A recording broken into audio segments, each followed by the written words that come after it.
زندہ ہو جاوید کا ماتم نہیں کرتے؟ تو جو شہید ہونے کے بعد زندہ ہو وہ شہید ہونے سے پہلے بھی تو زندہ ہے، تو ان کی زندگی میں نبی کیسے ہوئے؟ جب حضرت ام سلمہ سے فرمایا رضی اللہ تعالیٰ عنہ میں سفر سے لوٹا ہوں، مجھے کچھ دیر آرام کرنا ہے، جو کوئی ملنے آئے تو اسے کہہ دینا نبی میں پہ استراحت ہے۔ ابھی حجرے میں گئے، کچھ دیر گزری تھی کہ امام حسین دوڑتے ہوئے آئے، نانی نانا آ گئے؟ فرمایا ہاں حسین تمہارے نانا آ گئے مگر وہ آرام کر رہے ہیں، اور مجھ سے کہا کوئی ملنے آئے تو اسے بھی بتا دینا۔ تو رک کر دھیمے سے لہجے میں فرمایا مجھے بھی روکا ہے؟ فرمایا تمہارے نانا نے تخصیص نہیں لگائی، یہ نہیں بولا کہ کسے کہنا اور کسے نہ کہنا۔ امام حسین واپس لوٹے، ابھی اس حصے سے لوٹ کر دوسرے حصے میں، مکان کے دوسرے حصے میں دوسری طرف مڑے ہی تھے کہ حجرے سے نبی باہر آئے۔ بی بی فرماتی ہے سر پہ امامہ نہیں تھا، سرکار کے دوش پر ابا نہیں تھی، پیروں میں نالے بھی نہیں تھے، اور مجھ سے کہا میں سلمہ تم نے حسین کو لوٹا دیا، اور جلدی آگے بڑھے، حسین کو گود میں لیا، اپنی آغوش میں لے کر حجرے میں آ گئے۔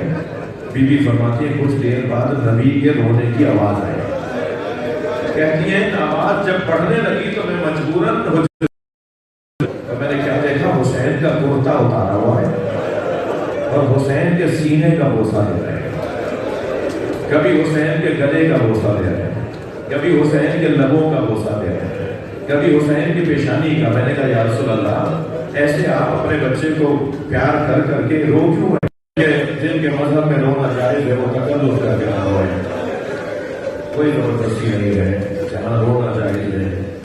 ائمہ اہل بیت نے حسین مولا پہ بلند رونے والوں کے لیے دعا کی، امام محمد باقر تو مصلی بچھا کے رونے والوں کے لیے دعا کی، امام جعفر صادق تو دونوں ہاتھ اٹھا کے حسین کو رونے والوں کے لیے دعا کی، امام رضا تو فرماتے ہیں یہ اپنا شبیب راوی ہے، فرماتے شبیب یہ اپنا شبیب جب ہمیں دنیا تمہیں گھیر لے تو دنیا کے غم میں نہ رونا، فقر کے لیے حسین میرے جد حسین کو رو دینا، تمہارا غم ختم ہو جائے گا۔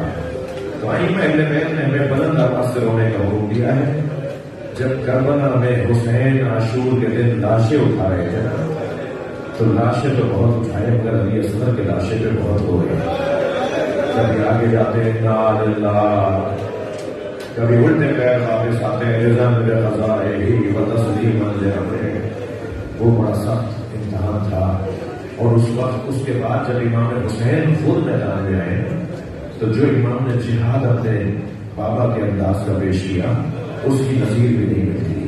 میمانہ میں سارا قلب لشکر، عقب لشکر، صورت لشکر، جتنا بھی لشکر کے دستے ہوتے ہیں ان سب دستوں کو امام حسین نے مخلوط کر دیا، اور جب دستے کے اندر موجود دوسرے دستے میں داخل ہوئے تو پھر ایک دوسرے کو پتہ باری چلانے لگے، اور امام حسین کا جلال اتنا تھا کہ جہاں گھوڑا پڑتا تھا وہاں سے فوجیں بھاگتی تھی، اور بھاگتا ہوا سپاہی جب دوسری طرف جاتا تھا تو اسے سامنے سے حسین آتے نظر آتے، اور پھر آوازیں بلند ہونے لگی الامان بچاؤ، حسین سے بچاؤ۔ کہ کچھ دیر کے لیے امام نے اپنا ایک عمل دکھایا ہے کہ میں کتنی طاقت اور کتنی شجاعت اور بہادری رکھتا ہوں۔ پھر جب فوجیں بھاگنے لگی نا اور الامان کی آوازیں آنے لگی تو امام گھوڑے کی پشت پہ کھڑے ہوئے اور پھر نہر کی طرف رک کر کے کہا عباس اٹھو میرے بھائی، میری آخری جنگ دیکھو، اجرکم اللہ۔ اور پھر آواز دے کر کہا عباس تمہارے تو سر کو کاٹ دیا، تمہارے تو بدن کے ٹکڑے ٹکڑے کر دیے، اجرکم اللہ۔ ایک کوفے کا مسافر ہے جو واپس کوفے آتا ہے تو کیا دیکھتا ہے کہ دکانیں بند ہیں، بازار بند ہے، چہل پہل نہیں ہے، کوئی مرد نظر نہیں آ رہا۔ نام ہے عبداللہ ابن عفیف ازدی۔ وہ کہتا ہے میں جب کوفے میں آیا تو مجھے یہ منظر نظر آیا، پریشان ہو گیا کہ کوفے والے کہاں چلے گئے۔ سوچتا ہوا گھر میں داخل ہوا تو گھر والوں نے استقبال کیا۔ میں نے اپنی بڑی بیٹی سے پوچھا بیٹا کہ کوفے والے کہاں چلے گئے؟ تو بیٹی کا بابا کچھ فاصلے پر ایک بیابان ہے، ایک بیابان ہے جہاں ایک باغی نے خروج کیا ہے، اور حاکم کا اعلان یہ ہے کہ اگر اس باغی کو مارنے نہ گئے تو پھر سزا دی جائے گی۔ کہنے لگا بیٹا اس باغی کا نام کیا ہے؟ کہ بابا نام نہیں بتایا جا رہا۔ بس کہہ رہے ہیں کہ سب کو جانا ہے اس باقی کو مارنے کے لیے. بابا کہیں مخبری نہ ہو جائے, جلدی گھوڑا تیار کیے اور آپ بھی چلے جائیے تاکہ آپ کو کوئی سزا نہ ملے, آپ سے حکومت ناراض نہ ہو جائے. عبداللہ کہتا ہے میں نے دوبارہ گھوڑے کی زین کسی, گھوڑے پہ بیٹھ کے نکلنے لگا تو بیٹی نے رخصت کرتے ہوئے کہا بابا آپ جنگ پر جا رہے ہیں اور جنگوں میں مال غنیمت بھی ملتا ہے. بابا اگر مال غنیمت میں یمنی پتھر مل جائے, عقیق یمنی مل جائے تو میرے لیے ضرور لے آئیے گا. میں گلے کا ہار بنانا چاہتی ہوں, میں زیورات بنانا چاہتی ہوں. عبداللہ کہتا ہے میں کوفے سے نکلا, کربلا پہنچا تو جس وقت کربلا پہنچا تو عاشورہ کا دن تھا اور عصر کا وقت تھا. میں نے عجیب منظر دیکھا, ایک زخمی بوڑھا ہے جس کا امامہ کھل کے اس کی گردن میں آ گیا ہے اور ہزاروں کا لشکر ہے جو اسے مارنا چاہتا ہے, مگر اس کا جلال ایسا ہے وہ جہاں گھوڑا موڑتا ہے, جہاں وہ موڑتا ہے وہاں سے فوجیں بھاگنے لگتی ہیں. میں نے بھاگتے ہوئے ایک سپاہی سے پوچھا تم اسے اکیلے سے ڈرتے کیوں ہو, تم تو ہزاروں میں ہو, یہ اکیلا ہے. تو اس نے بھاگتے ہوئے کہا تمہیں نہیں پتا اس کے ایک بھائی کا نام عباس تھا. عبداللہ کہتا پھر مجھے سمجھ میں نہیں آیا, کہ آخر یہ کون ہے, مگر میں نے اپنے آپ سے کہا کہ بس جنگ تو اس کے مرنے پر ختم ہو جائے گی, میں اسے مار دوں تاکہ جنگ ٹھنڈی پڑ جائے. عبداللہ کہتا ہے میں نے اپنا گھوڑا ان کے گھوڑے کے پیچھے لگایا, چند ذرہ کا فاصلہ رہ گیا تھا, چند ہاتھوں کا فاصلہ رہ گیا تھا, ان کا گھوڑا آگے تھا, میں بالکل قریب آ گیا تھا. کہتا ہے میں نے تلوار نکال کے ارادہ کیا کہ حملہ کروں اور ان کا سر اتار دوں. تو جیسے ہی میں نے ارادہ کیا تو انہوں نے مڑ کر دیکھا اور کہا عبداللہ قریب آؤ. کہتا ہے میرے ہاتھ پیر کانپنے لگے, یہ میرے نام سے مجھے کیسے جاتا. تو میں جب رک گیا, کھڑا ہو گیا, تو پھر ان کی آواز آئی عبداللہ قریب آؤ. تو جب میں نہیں آگے بڑھا تو انہوں نے انگوٹھی اتاری اور کہا یہ عقیق یمنی ہے, اپنی بیٹی کو جا کے دینا اور کہنا میں باغی نہیں ہوں, میں نبی کا نوازا حسین, میں علی کا بیٹا زہرا کا لال حسین. عبداللہ کہتا ہے میں نے پیروں کا بوسہ دیا, ہاتھوں سے میں نے مسافہ کیا, آگے بڑھ کر امام کے گھر تلوار لے کے حفاظت کرنے لگا. امام نے فرمایا عبداللہ جاؤ واپس کوفہ چلے جاؤ. مولا میں آپ کو تنہا چھوڑ کے کیسے چلا جاؤں. فرمایا چلے جاؤ, کچھ دنوں بعد میری زینب آئے گی, اسے کچھ چادریں لا کر دے دینا. نبی شادیاں بے مطلع چادر ہو. اجر و کمال اللہ.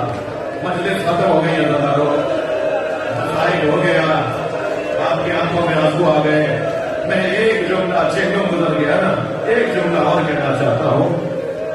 سلام ہو اس بیوی پر جس نے اپنے دونوں بچے حسین پہ قربان کر دیے. ایک علی اصغر, ایک سکینہ, ایک 6 مہینے کا بچہ, ایک 4 سال کی بچی. حضرتارو یزیدی لشکر کا سپاہی کہتا ہے کہ میں نے دیکھا جب خیمے چل رہے تھے تو ایک بیوی تھی جو چلتے ہوئے خیمے میں جانا چاہتی تھی, مگر خیمے کی چوک سے اس کا سر لگتا تھا. پھر وہ راستہ بدل کے خیمے میں جانا چاہتی تھی. کہتا میں یہ سمجھا, بس آخری جملے ہیں, میں یہ سمجھا کہ شاید کسی نے اس کے سر پہ چوٹ ماری ہے جس سے اس کی آنکھوں کا نور چلا گیا ہے. تو کہتا میں قریب آیا اور میں نے آ کے کہا بیوی تمہیں نظر نہیں آتا, آگے تو آپ چل رہی ہے. تو وہ خاتون مڑی اور مجھے دیکھ کر کہنے لگی یا شیخ انا لنا فیہا علیل, اس خیمے میں ہمارا ایک بیمار رہ گیا ہے جو اپنے پیروں سے چل کے نہیں آ سکتا. اور وہ بیوی چلتے ہوئے خیمے میں گئی, اپنی پشت پر اپنا بیمار بھتیجا اٹھا کے لائی. کہتا ہے تب مجھے پتا چلا یہ علی کی بیٹی زینب ہے. اجر و کمال اللہ. بس آخری جملے, امام سجاد کو چلتے ہوئے خیمے سے لانا کتنا مشکل تھا.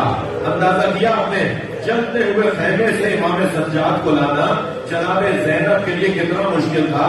اس سے زیادہ مشکل تھا قبر سکینہ سے بی بی رباب کو اٹھانا. جناب رباب کو لے کر آتے تھے, اس بچی کی ماں پھر چلی جاتی. جب جناب زینب نے فرمایا نا کہ بھابھی قافلہ تیار ہے, ہم مدینے واپس جا رہے ہیں, تو فرمانے لگی زینب میرا مدینے میں کون ہے, میرا وادی کربلا میں رہ گیا, میری بچی اکیلی ہے. بس آخری جملے جب امام سجاد نے آ کر کہا اماں قافلہ تیار ہے چلیے محفل میں آ کے بیٹھیے، حکم امام پا کر جناب رباب نے قبر سکینہ چھوڑ تو دی مگر مڑ مڑ کے بچی کی قبر دیکھتے رہے اور محفل میں آ کے بیٹھی، قافلہ چلنے لگا۔ شام کے دیہات کی عورتوں نے الوداع یا زینب الوداع یا زینب کے نعرے بلند کیے۔ جناب زینب نے کچھ محفل کا پردہ ہٹایا اور شام کی عورتوں کو آواز دے کر کہا شام کی عورتوں مجھ پر ایک احسان کرو گی؟ تو ساری عورتوں نے یک زبان ہو کر کہا بیوی حکم کریں گی، تو اشارہ کر کے کہا ہماری سکینہ کو اکیلا نہ چھوڑا۔ اللہ اللہ آپ کو شام لے جائے، جناب سکینہ کی قبر کی زیارت کا شرف نصیب ہو، اب کی دفعہ جب چاہے نا تو جاری سے قبر کو ضرور دیکھیے گا۔ آج بھی شام کے دیہات کی عورتیں کھلونے لا کے ڈالتی ہیں، گڑیاں لا کے ڈالتی ہیں اور ایک نوحہ پڑتی ہے تمہاری ماں سے وعدہ کیا تھا تمہاری خبر کراتے رہیں گے۔